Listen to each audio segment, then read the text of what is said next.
Welcome to Arsenal Report, your daily source for all things Arsenal FC. From match updates and transfer talk to behind-the-scenes stories, we've got it all. If you're a true gunner, this is your home. Hit subscribe and join the pride. Victory through harmony. Let's get started. Mikel Arteta faces a defining night of his reign as Arsenal boss.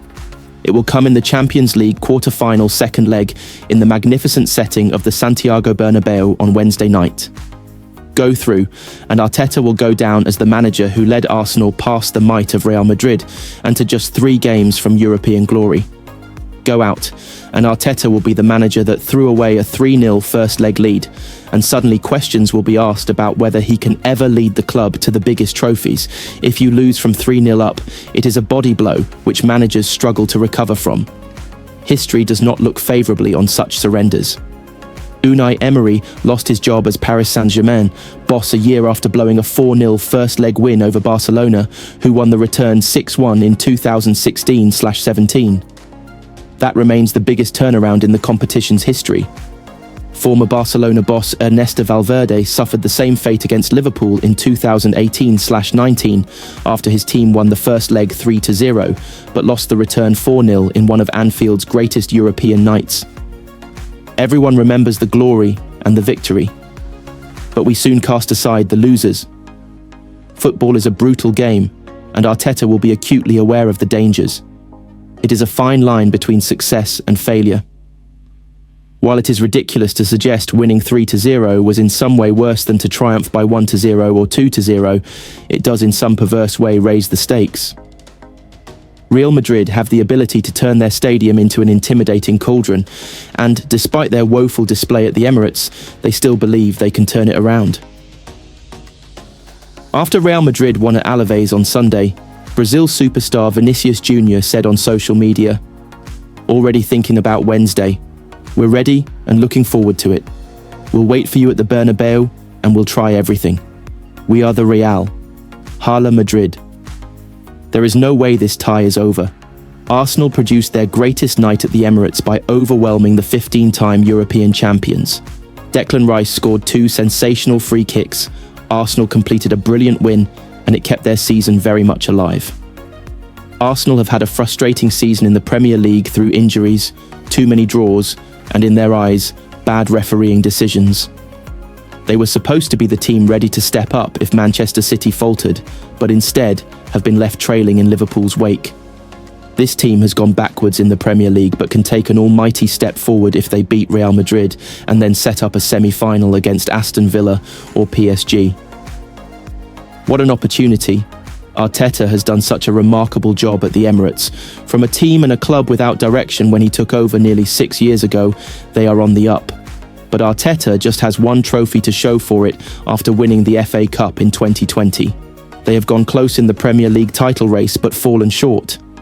Now, they have the opportunity to do what even the great Arsene Wenger, the greatest manager in the club's history, could not do. Win the Champions League. The back four is more surprising. Emmanuel Eboué, Kolo Touré, Philippe Senderos and Mathieu Flamini. Admittedly, Real did not have Vinicius Jr., Rodrigo, Jude Bellingham and Kylian Mbappe. But Arsenal must do what that defence did. Survive the first 20 minutes, quell the crowd and get the job done. They must also not get caught in between wondering whether to stick or twist.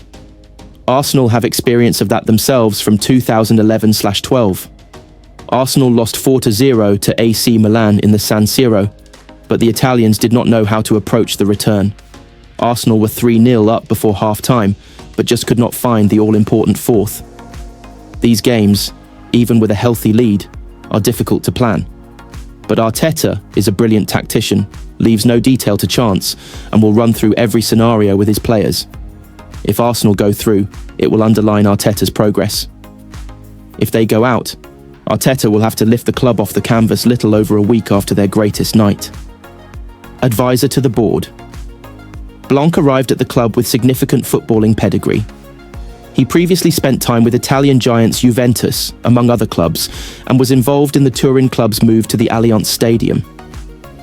The 62-year-old also spent time with Paris Saint-Germain in his native France, serving as the club's CEO for a decade. He officially joined United just weeks after Ratcliffe's partial takeover of the club was confirmed in early 2024. Before taking on his role, he became Ineos Sports CEO in February 2023. When announcing that appointment, Ratcliffe pointed to a particular ambition to raise our standards in football, with Ineos in charge of OGC Nice, among other clubs, before the Manchester United investment.BBC Sport reports that Blanc had previously represented United at European football and Premier League meetings, but didn't do so at the last Premier League shareholders meeting. On that occasion, CEO Barada was joined by Chief Financial Officer Roger Bell. Ratcliffe has overseen a number of changes in the club's leadership since taking charge of football affairs midway through the 2023-24 season. The billionaire also brought in Dan Ashworth as sporting director, though the former Newcastle transfer chief only lasted a few months in the role. In a March interview with The Times, Ratcliffe indicated he could be convinced to walk away from the club if he receives the same amount of hate as the Glazer family. Majority owners the Glazer have been the subject of fan protests at various points in their tenure. I don't mind being unpopular because I get that nobody likes seeing Manchester United down where they are, and nobody likes the decisions we're having to make, Ratcliffe said. If I draw a bit of the ire, I can put up with that. But I'm no different to the average person, it's not nice, particularly for friends and family. So, eventually, if it reached the extent that the Glazer family have been abused, then I'd have to say, look, enough's enough, guys. Let somebody else do this. They can't really come to a match, the Glazers. Christian Norgard apologised to Gabriel Martinelli for his horror tackle and then tipped Arsenal to survive the magic cauldron of Madrid. Gunners manager Mikel Arteta claimed the Brentford skipper should have been sent off for scything down Martinelli, while the Brazilian forward complained the late lunging challenge could have broken. His leg Norgard appeared to be making little headway in his attempt to make amends with Martinelli at half-time, but later revealed. He accepted my apology and shook my hand. He thought the tackle was maybe harder than I did, but he was fine, and Declan Rice as well. He said it's part of football. You try and make these tackles to stop transitions, and there was no evil intention in the challenge. Looking back at it, maybe it was a bit harder than I wanted it to be, but I would never set out to hurt a player intentionally.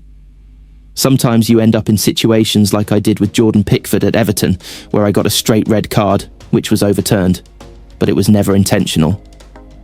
Norgard believes Arsenal will defend their 3-goal advantage in the Champions League quarter-final second leg on Wednesday, but warned they would need to navigate a path through Real Madrid's mystical powers in the Bernabeu. He said, I think Arsenal will finish the job. I watched the first leg and they were brilliant. Even though the Bernabeu is a magical place, especially for the home side, but they will need more than magic to go through this time. Brentford remain the Premier League's transit lounge club, too good to go down, but not seriously threatening to reach Europe.